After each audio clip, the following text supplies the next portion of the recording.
Imagine if you could really take command of your day, not just, checking off tasks, but actually making real progress on the things that truly matter to you. It's a really common question, isn't it?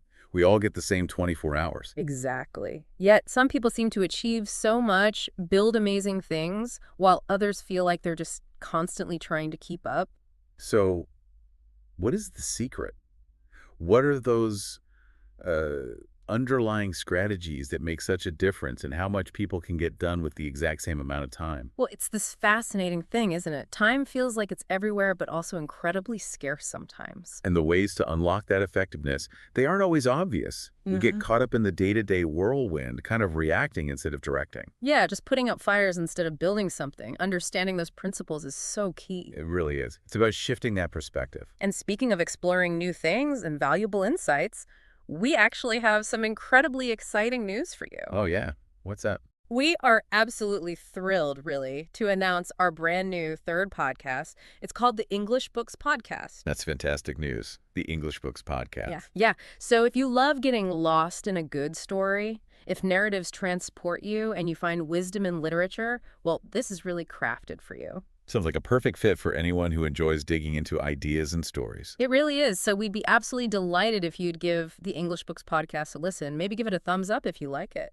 And definitely subscribe, right? So you don't miss any explorations into the world of books. Exactly. Subscribe so you can join us delving into all those captivating reads. It sounds like a wonderful addition, offering another way to explore and learn, complementing what we do here. We think so too. Okay, so bringing our focus back for today. Hasn't there been a time, maybe even recently, where you felt like those 24 hours just vanished? Oh, absolutely. Leaving behind that list of things you meant to do, those bigger goals, still just sitting there. It's almost universal, that feeling, isn't it? Important stuff gets pushed aside by the urgent but maybe less important noise, and boom, another day is gone. That sense of time just slipping away. It's so common. And it really highlights why we need to be more conscious about how we spend our attention, not just letting the day happen to us. That is exactly what we're digging into today. We want to unpack some really practical, empowering strategies, ways you can feel more in command of your time. And crucially, how you can direct that precious energy towards the priorities that genuinely matter in your life, It's about moving from being reactive, like you said, constantly fighting fires. to being intentional, thoughtfully investing your most valuable, irreplaceable resource, your time, into things that align with your goals and values. I think a really helpful way to frame this is to stop thinking about just managing time, like it's some commodity you can just juggle. Right, it's not really manageable in that sense. It just passes. Exactly. Instead, think of it as a finite resource, like a precious investment fund. It needs careful, strategic allocation if you want a life filled with purpose and accomplishment. How wisely are you investing each hour? That's a powerful reframe. It shifts the focus from just getting through the day. To actively shaping it, deliberately, based on what's truly important to you. Yeah, it elevates the whole conversation beyond just tips and tricks. Okay, so to make this really concrete, let me share a story. It's about a young woman, let's call her Emily. Okay. Emily was always busy, her schedule was jam-packed, but underneath it all, she felt perpetually overwhelmed, like she was treading water but not really getting anywhere important. I think a lot of people can relate to that feeling.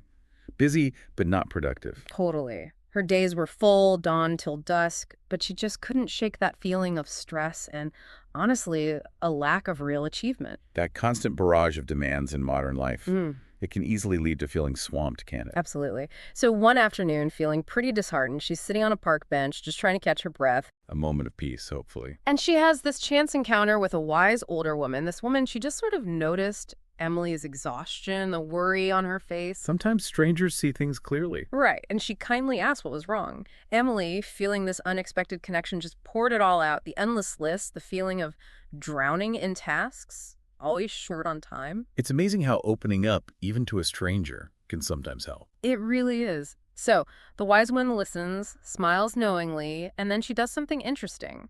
She reaches down and picks up 2 empty jars nearby. Okay, jars. And she gathers some sand, some pebbles, and a few larger rocks. She hands the jars to Emily and starts explaining this analogy. Ah, a visual demonstration. Those can be powerful. Definitely. She says, imagine these jars represent your time. She fills one jar with sand. This sand, she says, is all the small, often unimportant stuff that fills your day. The emails, the quick interruptions, the minor tasks. Exactly. And this other jar, she continues, putting in the pebbles and rocks, these represent your important tasks, your big goals, the things that really mean something to you. Okay, I see where this might be going, the big stuff and the little stuff. Right. Then the wise woman brings out a bigger empty jar. This, she says, is your day, your finite amount of time. And she asks Emily to try and fit the contents of both smaller jars into this big one. And I'm guessing it didn't work. You guessed it. Emily tries pouring the sand in first, fills it right up, but then there's just no room left. The pebbles and the rocks, they just won't fit. Which is exactly what happens in our days, right? If we let the small, urgent things fill up all the space, the important things get squeezed out. Precisely. It's a perfect illustration of getting bogged down in the sand. So what was the solution in the story? Well, the wise woman smiles again and says, okay, let's try this differently. She tells Emily to take the big jar again, but this time put the rocks in first, the big, important priorities. Starting with the most significant items. Yes. Once the rocks are in, she has Emily add the pebbles, and they just naturally settle into the spaces around the rocks. Filling the gaps. Then finally, she tells Emily to pour in the sand, and to Emily's amazement, the sand trickles down, filling all the little remaining crevices around the rocks and pebbles. Everything fits perfectly. Wow, that's such a clear visual. The order makes all the difference. It really does. And the wise woman spelled out the lesson very clearly. The rocks and pebbles, she said, are your true priorities, your big goals. If you focus on those first, Then the small stuff, the sand, will naturally find its place around them. But if you prioritize the sand first, you'll never have room for the rocks and pebbles. it's a fundamental principle, isn't it? Yeah. Prioritize the significant and the incidental can fit in. Don't prioritize the significant and it probably won't happen at all. Exactly.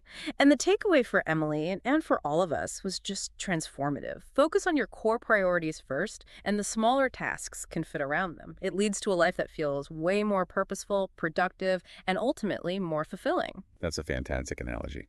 It really hits home. Okay, so as we're starting to wrap up our exploration today, let's maybe pull together some of the key ideas we've touched on. Good idea. We started by acknowledging that time, well, it's finite, isn't it? We can't make more.